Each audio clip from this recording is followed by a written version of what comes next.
Hello students, this is electric charges and fields NCERT exercise question 1.4।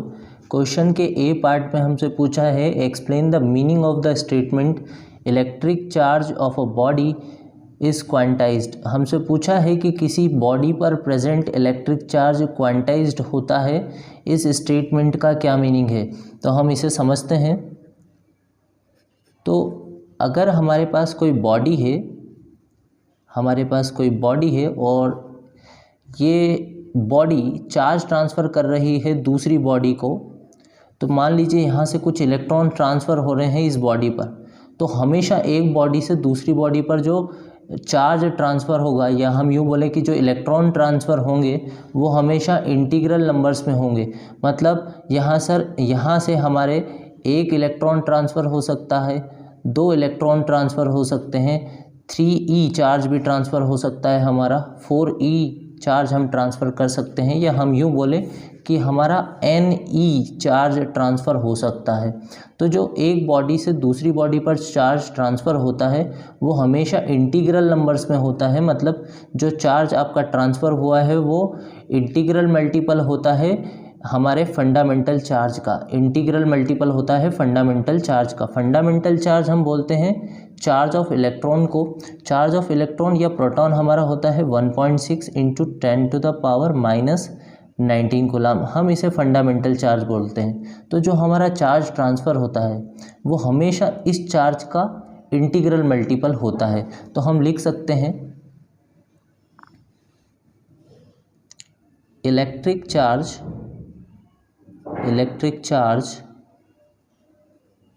of a body is quantized means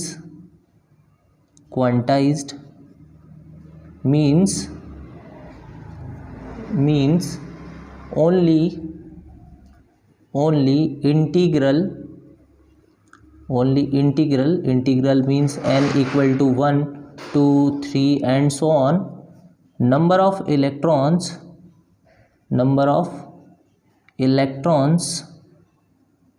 are transferred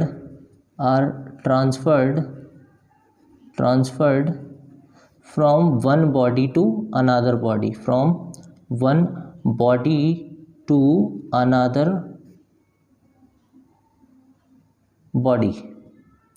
अब यहाँ पर एक समझने वाली बात ये भी आ जाती है कि अगर चार्ज इंटीग्रल नंबर्स में ट्रांसफ़र हो रहे हैं तो किसी बॉडी पर जो टोटल चार्ज प्रेजेंट होता है, मान लीजिए बॉडी है और इस बॉडी पर जो टोटल चार्ज प्रेजेंट है, हमने इसमें से कुछ इलेक्ट्रॉन्स रिमूव कर दिए हैं तो इस पर पॉजिटिव चार्ज आ गया है।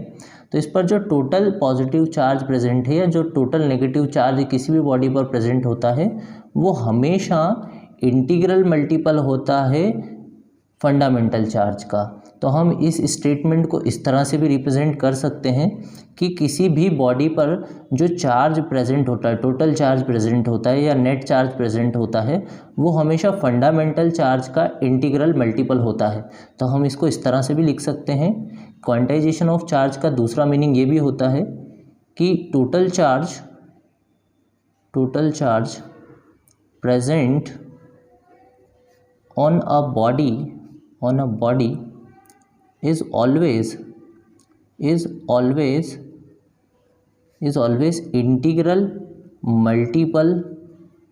integral multiple of fundamental charge, और फंडामेंटल चार्ज हम E को बता चुके हैं। फंडामेंटल चार्ज तो हमने बोला है कि भाई किसी भी बॉडी पे जो चार्ज प्रेजेंट होता है वो हमेशा इंटीग्रल मल्टीपल होता है फंडामेंटल चार्ज का। फंडामेंटल चार्ज हमने ई को बोला है। अब हमें इस बात से एक और बात को ध्यान में रखना है कि जो हमारे चार्जेस ट्रांसफ़र हो रहे हैं इंटीग्रल मल्टीपल तो होते ही, कभी भी वो फ्रैक्शंस में नहीं हो सकते। मतलब 1.5e इस तरह से चार्ज ट्रांसफ़र हो भी नहीं सकता, और किसी बॉडी पर जो चार्ज प्रेजेंट होता है वो भी कभी फ्रैक्शन में प्रेजेंट नहीं हो सकता। हम बोलें कि किसी बॉडी पर अगर 2.3e चार्ज प्रेजेंट है तो ये बिल्कुल गलत बात होगी। चार्ज हमारा फ्रैक्शंस में कभी भी पॉसिबल नहीं हो सकता है। चार्ज हमेशा इंटीग्रल वैल्यूज़ में ही पॉसिबल होता है किसी बॉडी पर, या ट्रांसफ़र भी इंटीग्रल नंबर्स में ही होता है। अब हमसे दूसरे पार्ट में पूछा है इस क्वेश्चन के, why can one ignore quantisation of electric charge when dealing with macroscopic और लार्ज स्केल चार्जेस। तो जब हम मैक्रोस्कोपिक या लार्ज स्केल चार्जेस की बात करते हैं तो हम क्वांटाइजेशन ऑफ इलेक्ट्रिक चार्ज को इग्नोर कर देते हैं। हम ऐसा क्यों करते हैं, इसका रीज़न हमें बताना है। तो जब हम मैक्रोस्कोपिक लेवल पर काम करते हैं तो हमारे चार्जेस माइक्रो कूलम के बजाय कूलम्स में होते हैं। तो उस समय पर हमारे नंबर ऑफ इलेक्ट्रॉन्स इतने ज़्यादा होते हैं कि हम उन्हें काउंट नहीं कर सकते हैं। मान लीजिए हमारे पास किसी बॉडी पर सिर्फ 1 कूलम चार्ज है, तो Q इक्वल्स टू हम लेके चल रहे हैं 1 कूलम। तो हम जानते हैं क्वांटाइजेशन ऑफ चार्ज होता है Q इक्वल्स टू NE, और यहाँ से अगर हम N की बात करें तो N है हमारा नंबर ऑफ इलेक्ट्रॉन्स या नंबर ऑफ चार्जेस। तो हम नंबर ऑफ इलेक्ट्रॉन्स निकालेंगे तो Q अपॉन में E हो जाएगा।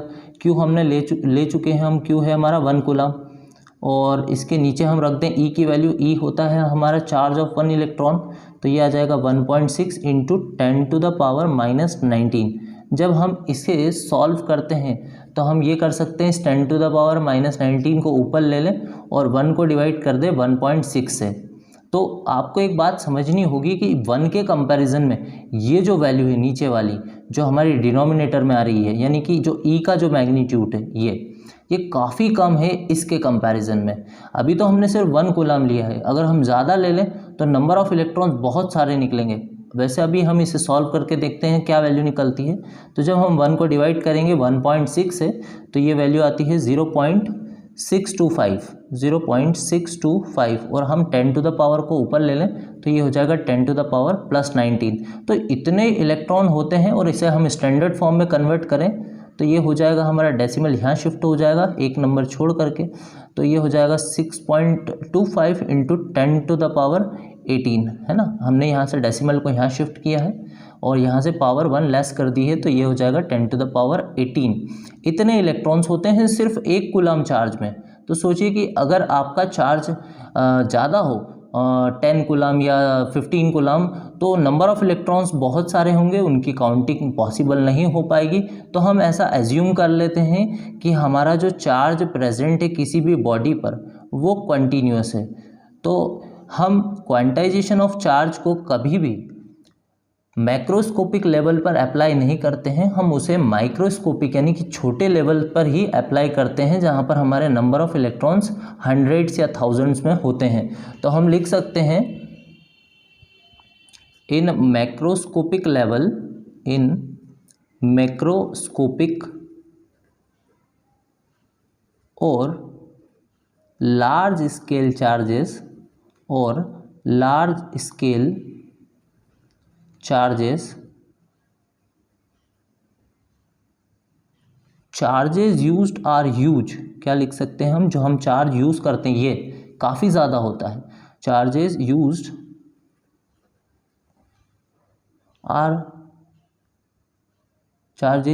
Are huge as compared to magnitude of electric charge. इसके कंपैरिजन में काफ़ी कम है, तो इसके कंपैरिजन में काफ़ी ज़्यादा है ये जो चार्ज हमने यूज़ किया है। तो हम लिख रहे हैं charges used are huge as compared to magnitude of electric charge, magnitude of electric charge. तो इससे ये होता है कि हमारे नंबर ऑफ इलेक्ट्रॉन काफ़ी ज़्यादा निकलते हैं। तो हम लिख सकते हैं कि therefore quantization of charge is of no use. Quantization of charge is of no use, इसका कोई यूज़ नहीं रह जाता है जब हम मैक्रोस्कोपिक लेवल पर काम करते हैं। Therefore it is ignored and it is ignored. तो ये रीज़न आपको लिखना होगा। तो आई होप आपको ये क्वेश्चन ठीक से समझ में आया होगा, और इससे रिलेटेड कोई भी डाउट है तो आप कमेंट सेक्शन में हमें बता सकते हैं, हम बिल्कुल इसका रिप्लाई करेंगे आपको। Thank you.